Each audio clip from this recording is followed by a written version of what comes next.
નમસ્કાર દર્શક મિત્રો, સ્વાગત છે તમારું આજના તાજા અને મહત્ત્વના સમાચારમાં। તો સૌથી પહેલાં તાજા સમાચાર જોવા માટે મિત્રો અમારી યુટ્યુબ ચેનલને લાઇક, શેર અને સબસ્ક્રાઈબ કરવાનું ભૂલતા નહીં, જેથી કરી અમારા આવનારા તમામ વિડીયોની નોટિફિકેશન તમને મળતી રહે। હાલ ખેડૂત મિત્રો, આજના મુખ્ય સમાચાર તરફ જોઈએ તો ખેડૂતોના હિતમાં મોટો નિર્ણય, હવે આધાર કાર્ડની જરૂર નહીં પડે, બિન ખેતીને લઈ સરકારનો મહત્ત્વનો નિર્ણય। હવે ટોલ નાકા પર પણ ઈ મેમો મળશે। આ વર્ષે સોનાના ભાવમાં ₹13,999નો વધારો। તો મિત્રો, આ આજના મુખ્ય સમાચાર વિસ્તારપૂર્વક જોઈએ તો મિત્રો ખેડૂતોના હિતમાં સરકારનો મોટો નિર્ણય।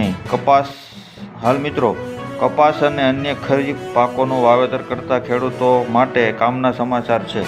નર્મદા કમાન્ડ વિસ્તારના ખેડૂતો આગેતરું આયોજન કરીને પાકનું વાવેતર અને ઉત્પાદન વધારી શકે તે માટે આ વર્ષે આ વિસ્તારમાં જરૂરિયાત મુજબ સિંચાઈનું પાણી 1 મહિના વહેલું આપવામાં આવશે, એટલે કે 15 મે 2025થી આપવામાં આવશે। સામાન્ય રીતે સરદાર સરોવર યોજના પિયત વિસ્તારમાં ખરીફ સિઝન માટે 15 જૂન પછી પાણી છોડવામાં આવતું હોય છે। ત્યારબાદના મોટા સમાચાર તરફ જોઈએ તો હવે આધાર કાર્ડની જરૂર નહીં પડે। હાલ મિત્રો ઉદયે આધાર કાર્ડની નવી એપ ટેસ્ટિંગ ફેઝમાં લોન્ચ કરી છે। જો આ ટેસ્ટ સફળ થશે તો ટૂંક સમયમાં તમારે આધાર કાર્ડની ફિઝિકલ ફોટો કોપી સાથે રાખવાની જરૂર નહીં રહે। સરકારની આ નવી પહેલ હેઠળ હવે આધારની ઓળખ QR કોડ અને ફેસ ID દ્વારા કરી શકાશે। આનાથી સુરક્ષા તો મજબૂત થશે, પણ તેનો ઉપયોગ પણ સરળ બનશે। નવો આધાર સંપૂર્ણપણે ડિજિટલ હશે અને ફક્ત તમારી પરવાનગીથી જ શેર કરી શકાશે। ત્યારબાદના આગળના મોટા સમાચાર તરફ જોઈએ તો બિન ખેતીને લઈ સરકારનો મહત્વનો નિર્ણય। હાલ મિત્રો ગુજરાત રાજ્યના મુખ્યમંત્રી ભૂપેન્દ્ર પટેલે બિન ખેતીને લઈને મહત્વનો નિર્ણય લીધો છે।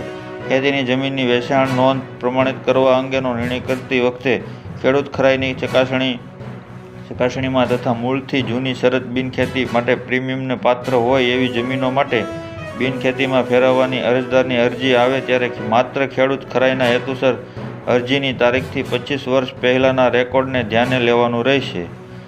ત્યારબાદના મોટા સમાચાર તરફ જોઈએ તો મિત્રો હવે ટોલ નાકા પર પણ ઈ મેમો મળશે। હાલ મિત્રો ગુજરાતમાં ટ્રાન્સપોર્ટ વાહનો માટે ડિટેક્શન પ્રોજેક્ટ શરૂ થયો છે, જેમાં ટોલ પર ફાસ્ટેગ સ્કેન થતાં જ વાહનના ઇન્સ્યોરન્સ, PUC અને ફિટનેસ વિગતો સર્વર ચેક કરશે। જો કોઈ પર સીધા ઈ મેમો આવશે, દસ્તાવેજ નહીં હોય તો રજિસ્ટર મોબાઈલ પર સીધો ઈ મેમો આવશે। હાલ આ સિસ્ટમ કોમર્શિયલ વાહનો માટે શરૂ થઈ ગઈ છે। આવનારા સમયમાં ખાનગી વાહનોને પણ આવરી લેવામાં આવશે। ત્યારબાદના આગળના સમાચાર તરફ જોઈએ તો આ વર્ષે સોનાના ભાવમાં ₹13,999નો વધારો। હાલ મિત્રો આ વર્ષે 1 જાન્યુઆરીથી અત્યાર સુધીમાં 24 કેરેટ સોનાના ભાવમાં ₹13,999, લગભગ 18%નો વધારો થયો છે। 10 ગ્રામનો ભાવ ₹74,162 વધીને ₹90,161 થયો છે। તો ચાંદીનો ભાવ પણ ₹4,652, લગભગ 5% વધીને ₹86,070 પ્રતિ કિલો ₹90,669 થયો છે। નિષ્ણાતોના મતે આ વર્ષે હજુ સોનાના ભાવમાં વધારો થશે। સોનાનો ભાવ 94,000 થી 95,000 પ્રતિ 10 ગ્રામ પહોંચવાની શક્યતા છે મિત્રો। તો આ તમારા આજના સમાચાર મિત્રો। અમારા સમાચાર તમને સારા લાગ્યા હોય તો લાઇક, શેર અને સબસ્ક્રાઈબ કરી દેજો તમારા મિત્રો।